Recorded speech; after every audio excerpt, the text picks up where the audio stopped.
On a chacune notre relation à la colère. Souvent, on va la cacher, on va serrer des dents, puis on va mettre un sourire par-dessus. Parfois, on ne sait même pas en fait qu'elle est là, puis on prétend pas la connaître tellement elle est enfouie à l'intérieur. Puis d'autres fois, au contraire, elle déborde, puis elle explose, puis elle mord, puis elle brûle intérieurement, puis elle est crachée au visage des autres. Mais que ce soit dans la répression ou dans l'explosion, mais dans les deux cas, on en est en quelque sorte prisonnier, puis aucun de ces états-là nous aide vraiment. Puis la colère, elle fait peur souvent, elle est intimidante. Puis on ne sait pas nécessairement quoi en faire quand on la ressent. C'est un peu comme un feu qui nous brûle, puis qui est vraiment difficile à canaliser proprement, là, on s'entend. Donc soit on va étouffer ce feu-là, puis là on se retrouve plus de feu interne, donc on se demande comment ça se fait que dans notre vie on n'a plus d'élan. Ou soit on brûle littéralement dedans, à toujours être irrité, puis frustré, puis à chialer, mais ce qui fait juste finalement spinner l'énergie sans direction. Mais il y a une autre option, c'est d'apprendre en fait à la ressentir, à l'apprivoiser, au-delà de la cassette de surface de « il m'a dit ceci » ou « elle a fait cela ». Qu'est-ce que cette colère veut me dire?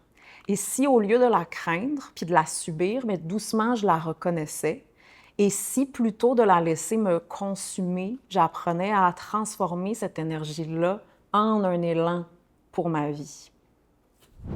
Il existe une autre manière d'entrer en relation avec la colère, parce que cette colère-là, elle est là pour une raison, elle a une fonction. Par exemple, si je me manque de respect depuis tellement longtemps, mais il est juste normal que je sois en colère. Mais ma colère, elle ne va pas être vraiment face aux autres ou face à la vie. C'est une colère qui est plus fondamentale, qui est en fait contre soi, parce qu'on ne s'écoute pas. Et ça, c'est difficile à ressentir, à assumer, puis c'est beaucoup plus facile de la projeter sur les autres. Donc d'abord, on a besoin d'un espace pour se permettre de l'écouter, puis entendre ce qu'elle a à dire, puis ressentir cette charge-là, ce bouillonnement intérieur, mais aussi apprendre petit à petit à arrêter, puis de voir à quel point on a tendance à la projeter justement sur tout ce qui bouge, et à prendre responsabilité de pourquoi elle est là. Parce que la colère est un réel moteur de changement dans ma vie, si j'ose la ressentir pour vrai, puis que je gagne petit à petit en résilience pour la laisser circuler en mon corps, dans ma vie, puis que je pose des actions en conséquence. Mais c'est exigeant en soi. C'est un travail d'apprendre à la canaliser, puis de ne pas juste jouer au ping-pong avec, là, de spinner constamment, ou de prétendre que tout est beau. Et on aime blâmer les événements ou les situations ou les autres, mais rarement on va prendre le temps pour se demander, mais comment est-ce que je me suis retrouvée dans cette situation-là, dans cette dynamique-là? Où est-ce que je me suis compromis? Pourquoi? Où est-ce que j'ai pris une décision que je savais au fond mauvaise ou pas alignée? Où est-ce que je me suis engagée dans quelque chose qui ne me convenait pas au fond parce que j'espérais que la situation ou que la personne finirait par changer? Ou est-ce que j'ai accepté de me rapetisser ou au contraire de m'agrandir pour ne pas ressentir ce que j'appelle la bête à l'intérieur de soi? Puis juste prétendre être le gentil ou la gentille à la surface. En fait, ce que j'appelle la bête, c'est cette partie-là primale, brute, à l'intérieur, même impitoyable, dont on est souvent terrifié, mais dont on a pourtant tellement profondément besoin d'apprivoiser pour apprendre à se respecter, pour apprendre à mettre ses limites. Donc, où est-ce que j'ai pas respecté la réalité de ce qui est en face de moi? Où est-ce que je refuse d'admettre que je suis au mauvais endroit, que j'ai fait les mauvais choix ou que je refuse de partir ou que j'ai choisi cette situation-là parce qu'au fond, j'aime ça, m'y débattre.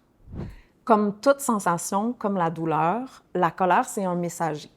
Et elle nous dit que quelque chose ne va pas, que quelque chose ne me correspond pas, que quelque chose ici me manque de respect. Mais si ça arrive, c'est d'abord parce que je me manque de respect à moi-même. Et ça, c'est vraiment une clé à réaliser parce que ce n'est pas les autres qui nous manquent de respect, c'est d'abord soi-même.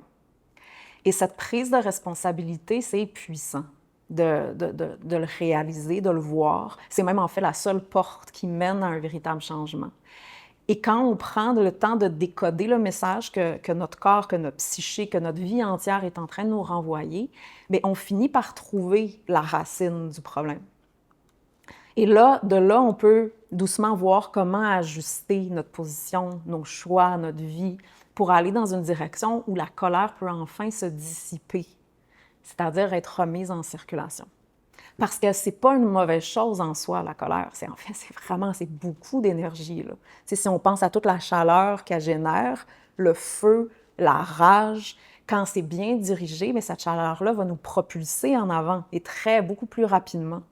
Au lieu de l'utiliser pour attaquer ou pour se batailler contre des gens ou contre des situations qui ne vont pas changer. On peut à ce moment-là s'en servir comme un feu de changement qui va nous pousser dans une direction qui est plus alignée avec qui on est véritablement.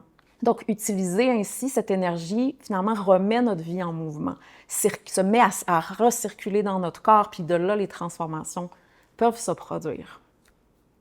D'ailleurs, si on était constamment juste content, heureux, tout le temps, bien, il n'y aurait pas de raison d'évoluer, puis de se rapprocher de ce qu'on désire profondément.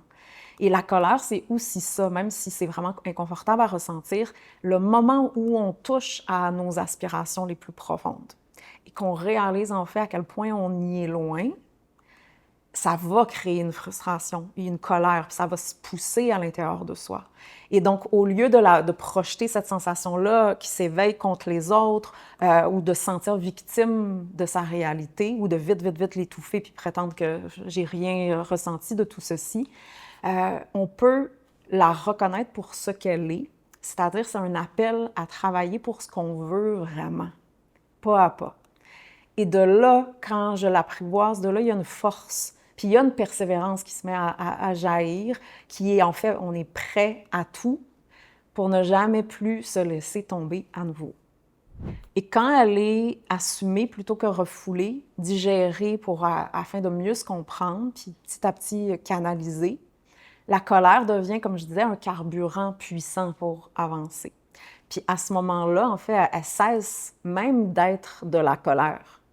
L'énergie est toujours là, mais elle est libérée en mouvement. Parce que ce qui crée la colère puis la frustration, c'est le blocage, c'est le fait que c'est refoulé, c'est la friction qui est générée par ceci. Puis c'est le fait, en fait, que la problématique, elle n'est jamais résolue. Mais quand ça circule, l'expérience, elle change. Puis ça devient justement cette énergie-là brute, primale, vitale, qui est le propre de la vie dont j'ai besoin. Et de là, le cœur peut commencer à se détendre puis à s'ouvrir parce qu'on utilise notre énergie pour servir, pour aller vers nos buts les plus profonds.